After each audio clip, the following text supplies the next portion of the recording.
Ravi de vous retrouver pour ce nouveau numéro du Dessous des cartes. Notre photo du jour a été prise en 2018. On y voit, en présence de Vladimir Poutine, le président de la FIFA remettre le titre de pays d'accueil de la Coupe du Monde à l'émir du Qatar. Tout sourire d'avoir obtenu l'organisation de la Coupe 2022.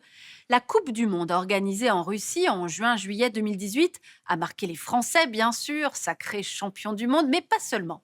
Elle a également été utile au maître du Kremlin, qui n'a pas lésiné sur les moyens pour donner l'image d'une Russie moderne, normalisée, qui sait recevoir.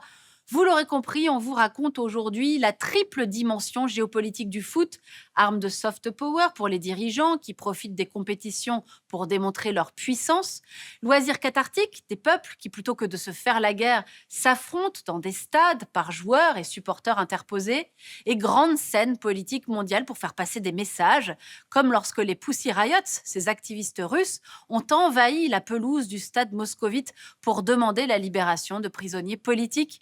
Vous allez le voir, le foot, sans doute plus que tout autre sport, est éminemment géopolitique et on va le constater tout de suite avec nos cartes.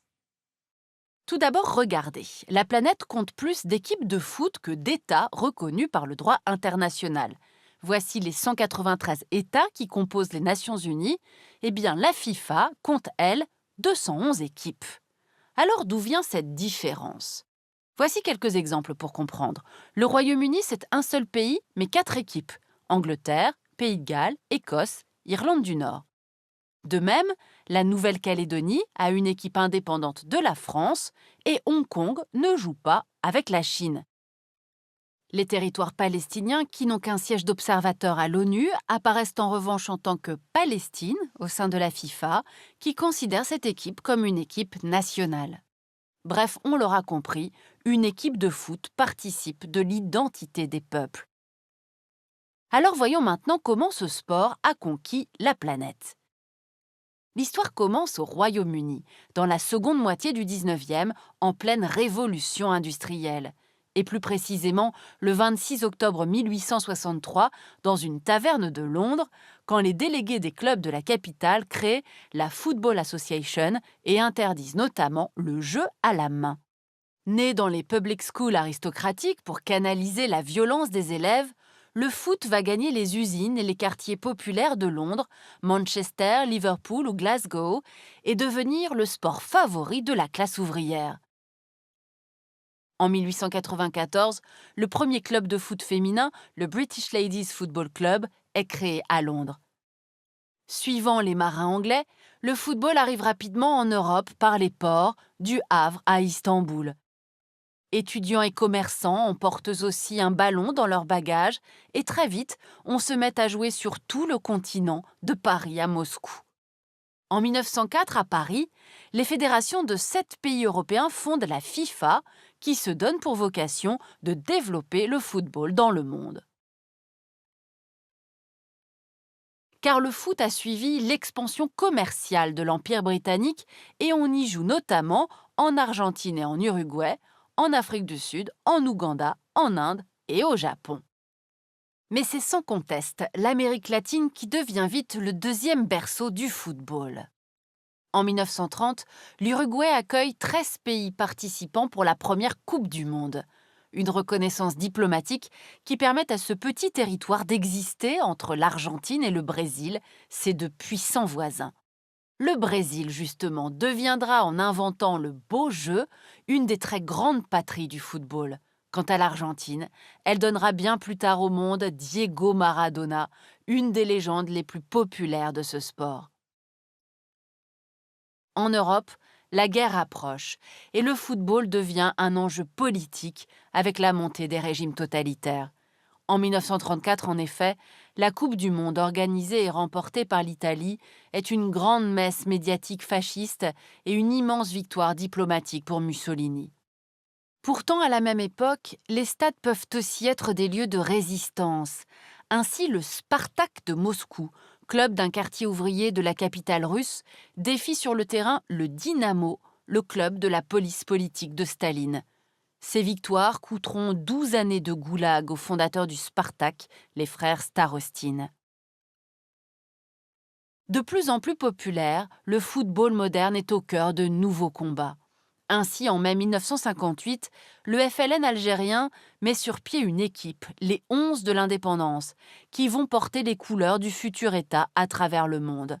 Radiés par la FIFA, ses ambassadeurs en crampons, des talents des grands clubs hexagonaux et de l'équipe de France, disputeront 80 matchs internationaux amicaux entre 1958 et l'indépendance de l'Algérie en 1962.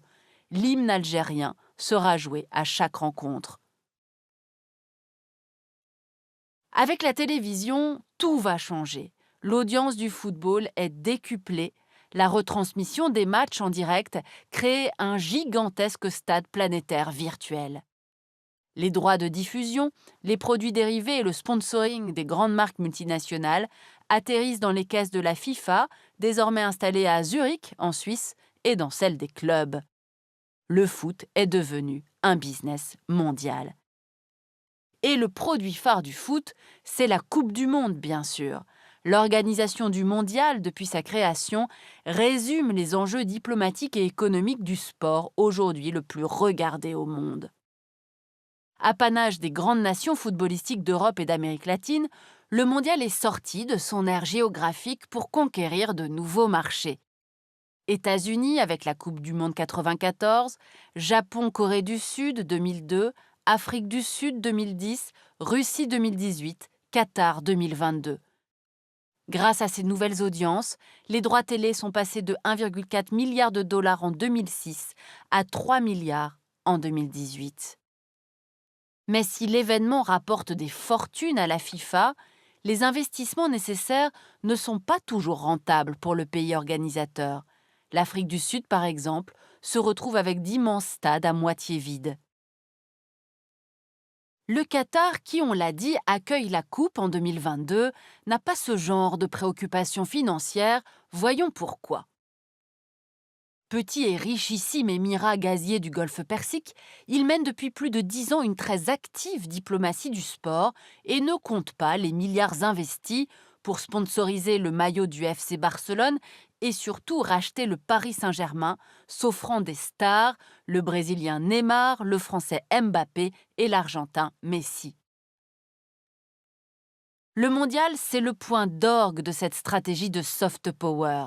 Elle permet au Qatar de nouer des alliances internationales et de peser face à l'Arabie saoudite, qui de son côté a racheté le club de Newcastle, et aux Émirats arabes unis, propriétaires eux de Manchester City, au moment où Riyad et Abu Dhabi reprochent au Qatar ses liens avec l'Iran et les frères musulmans et lui ont même imposé un blocus de 2017 à janvier 2021.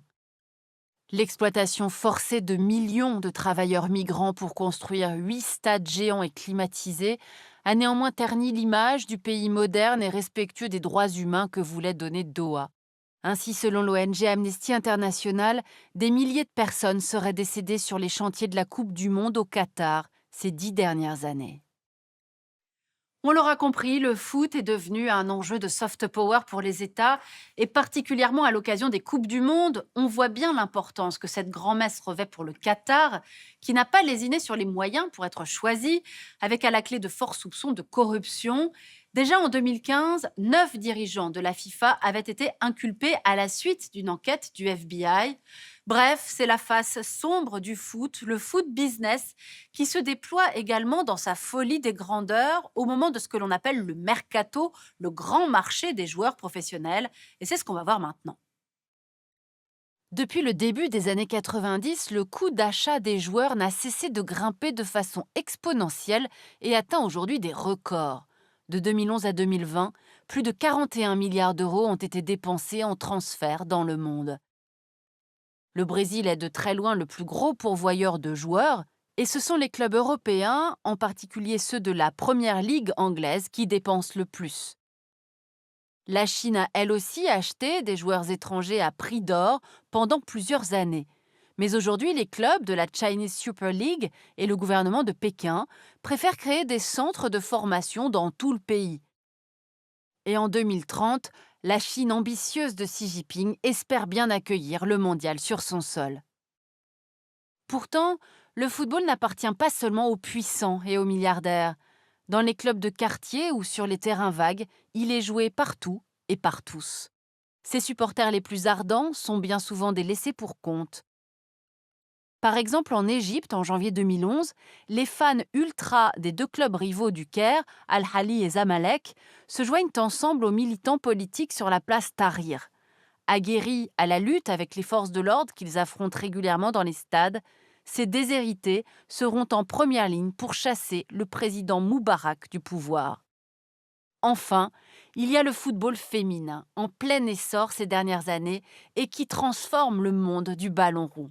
À l'image de l'américaine Megan Rapinoe, 2 fois championne du monde avec l'équipe des États-Unis et Ballon d'Or en 2019.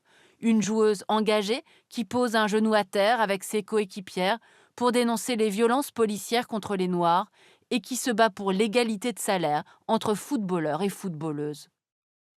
Voilà pour cette géopolitique du foot. On a parlé essentiellement de foot masculin, même si on l'a dit, le football féminin progresse lentement mais sûrement un peu partout dans le monde. Tournois de plus en plus suivis, nombre de licenciés ES dans les fédérations qui progressent, salaire des joueuses en hausse, même si les différences restent abyssales avec les salaires des hommes. L'occasion de saluer ces pays qui ont déjà franchi le cap de l'égalité salariale: Irlande, Angleterre, Australie, Brésil, Finlande, Nouvelle-Zélande, Pays-Bas et depuis septembre 2021, les États-Unis, avec des contrats identiques proposés désormais aux hommes et aux femmes qui jouent en équipe nationale. Nous avons préparé cette émission avec Pascal Boniface, dont voici l'un des ouvrages. Ainsi s'achève ce nouveau numéro du Dessous des cartes. Rendez-vous bien sûr la semaine prochaine, même endroit, même heure. Et d'ici là, n'oubliez pas notre site internet arte.tv. À bientôt.